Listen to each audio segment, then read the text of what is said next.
pag-usapan po natin yung naging tugon ng House of Representatives dito po sa utos ng Senate Impeachment Court na ibalik sa inyo yung articles of impeachment. Una-una, what do you think of that decision by the Senate as an impeachment court para ibalik? They didn't want to use the word remand, but to return the articles of impeachment. All right. I said this before. I will say it again. I am inclined to believe that the impeachment court really has the intention to proceed to trial. Why am I saying this? Number one, they convened the impeachment court. Number two, they took the oath of office as senator judges. Number three, they served the summons to respondent vice president. And number four, no less than the order of the impeachment court states that the case is not dismissed, not terminated. So going back to your question, Christian, anong appreciation ko about the order of the Senate? They are just requesting for a reaffirmation of our compliance to the requirements of the Constitution in filing the impeachment complaint. Ano ba itong requirements na to? One is the signature of at least 1/3 of the members of the House, which in this case, hindi lang 1/3, 2/3, diba? And the second, that the impeachment complaint must be signed and verified before the Secretary General. Although, we have to acknowledge they mentioned one significant requirement also in the order, and that is our compliance to the rule on prohibition of one impeachment complaint per year. No?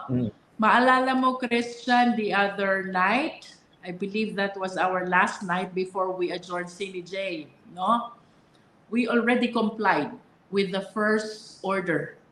That is the certification that the House complied with the requirements of the Constitution in filing the impeachment complaint. Okay. Pero did you formally or will you formally transmit that certification of compliance to the Senate Impeachment Court? And number two, tinanggap po ba o tatanggapin formally ng House of Representatives yung pagbabalik ng articles of impeachment? Well, very soon, Christian, we will be filing our pleading, no?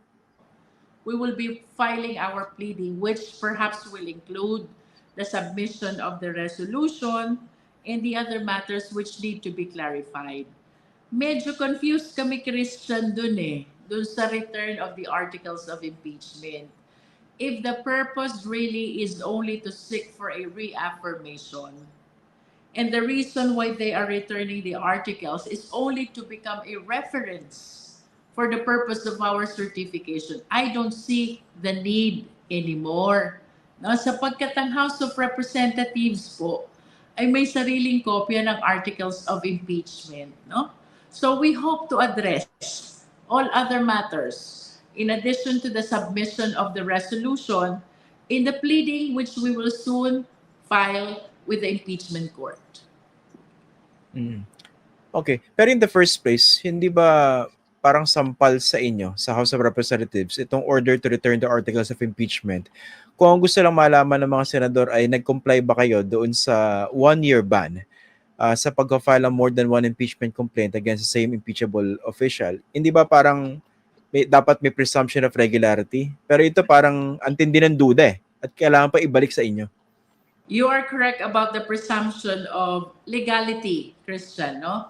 Yun yung terminology na ginamit doon sa JPE resolution, Juan Ponce Enrile resolution in the impeachment of Chief Justice Corona.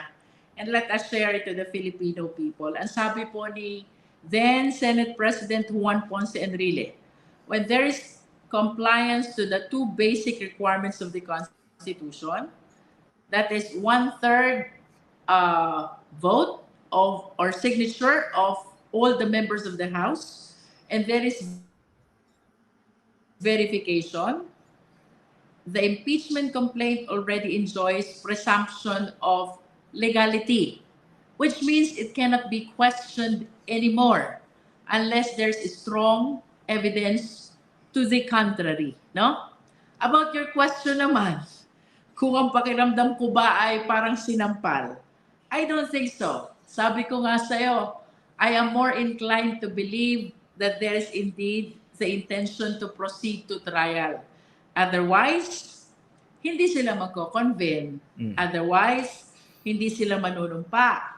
Otherwise, hindi sila magsiserve ng summons. And otherwise, they will not state in the order that the case is not dismissed, not terminated. Ito po ang aking appreciation about what happened, no? At the very least, I wish to believe na kaya lang binabalik yung articles of impeachment is as reference with respect to the certification that they are requiring from us with respect to our compliance with the Constitution in filing the impeachment complaint. Gaano po ba kaimportante para sa House prosecutors na talagang matuloy yung trial at mailabas yung mga ebidensya na meron kayo laban sa Vice Presidente? This is the mandate of the Constitution, Christian. And the Filipino people deserves to know. Ito pong impeachment process na ito, this is something which is not personal to us.